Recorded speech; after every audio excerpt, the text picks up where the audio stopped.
The first thing Meijun noticed, the morning she started her shift at the District Tobacco Bureau, was that the office smelled exactly like her grandfather's study. Not cigarettes exactly. Something older. Paper and ash, and something floral underneath. She thought it was strange that a government building would smell like that. She was 23. She didn't think much more about it. That was the China National Tobacco Corporation, the single largest consumer goods company on the planet, the single largest cause of preventable death in a country of 1.4 billion people, and, at the same time, the regulatory body legally tasked with reducing smoking. One entity. Both jobs.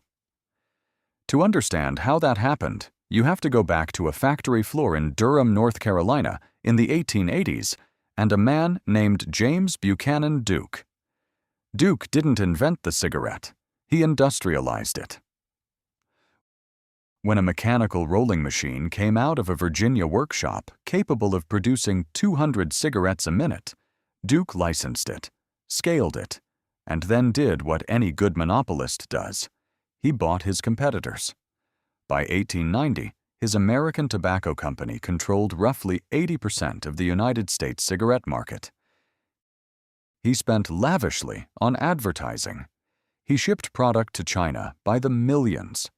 The cigarette arrived in China not as a local habit, but as an import, a colonial product pushed through trading ports.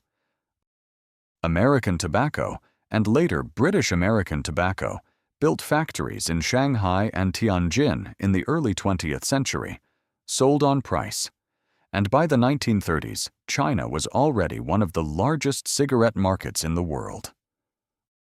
When the Communist Party came to power in 1949, it nationalized the tobacco industry along with everything else, but it didn't shrink it.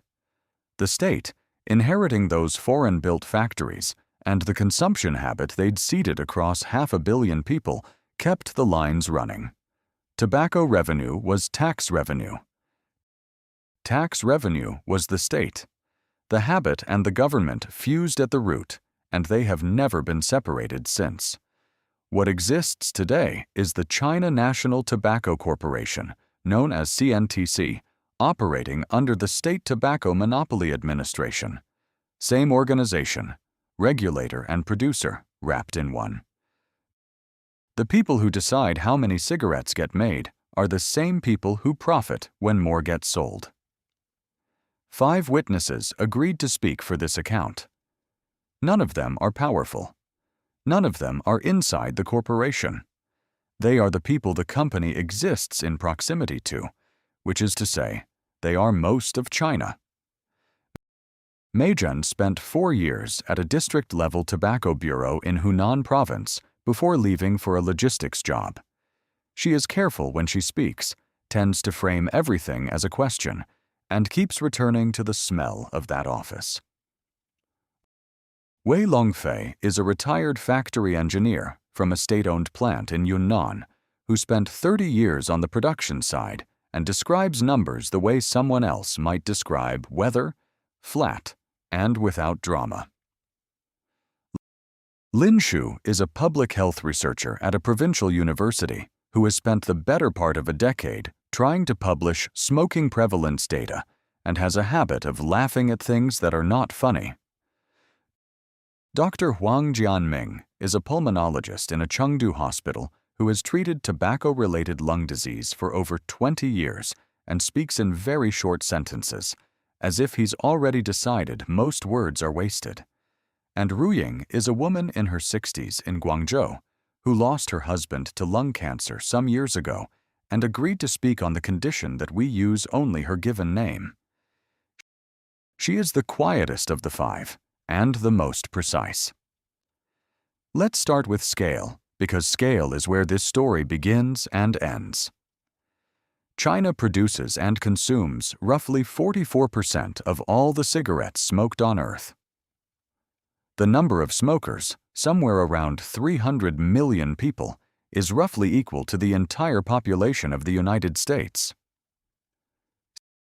CNTC's annual revenues has been reported in the range of $200 billion, a figure that would place it comfortably above Apple, above Amazon's net revenue from its retail operations, above nearly every corporation that appears on any publicly visible ranking. It does not appear on those rankings because it does not report to shareholders. It reports to the Chinese government, which is also its owner. Wei Longfei, who spent 3 decades watching output numbers on a Yunnan production floor, puts it simply. He says the targets every year went one direction: up. He says the year he retired, the line he supervised was running at a pace he would have called impossible when he started. He says he doesn't know what the national number was.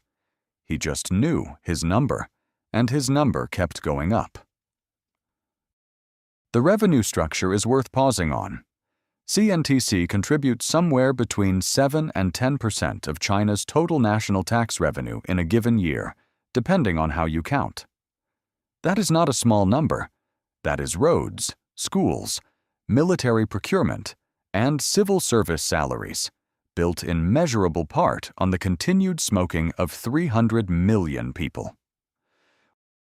When public health researchers in China try to make the case for aggressive anti-smoking policy, they are making it to a government that collects the receipts.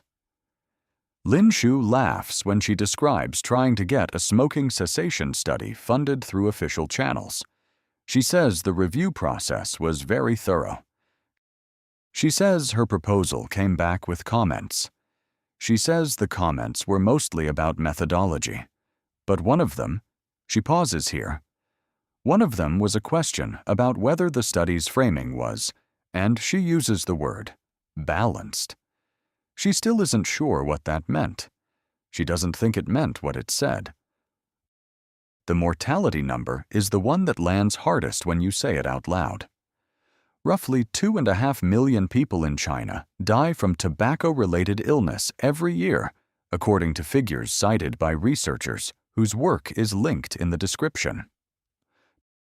To put that in human scale, that is approximately the entire population of a city the size of Paris, gone every 12 months, and the trend line points upward because the generations that started smoking in the 1980s and 1990s, when cigarette marketing expanded aggressively, are only now reaching the age at which tobacco kills.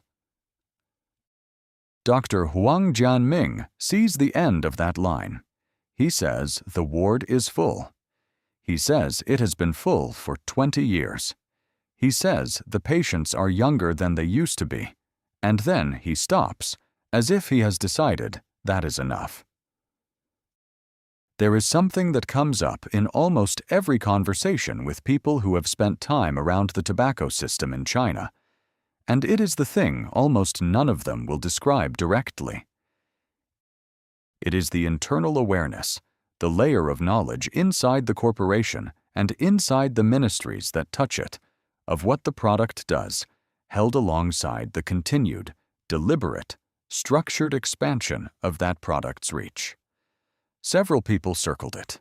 None of them walked into it. Mei Zhen got close once. She said she had seen certain internal documents during her time at the Bureau, documents about projected health outcomes, and then she moved on to something else without saying what was in them. Nobody pushed her. The silence held more than any answer would have. China did sign the World Health Organization's Framework Convention on Tobacco Control in 2003. It ratified it in 2005. The framework calls for advertising bans, plain packaging, restrictions on sales to minors, strong public space smoking prohibitions. China's compliance record is, by the polite consensus of international health researchers, uneven. Cigarette advertising migrated from billboards to point-of-sale displays. Plain packaging has not materialized. Public smoking bans exist on paper in dozens of cities, enforced with variable enthusiasm.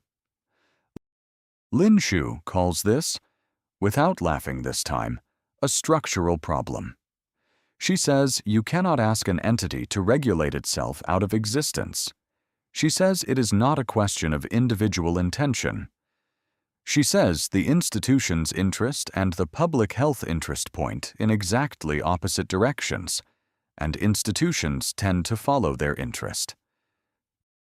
The deeper layer is visible if you watch how people talk about it.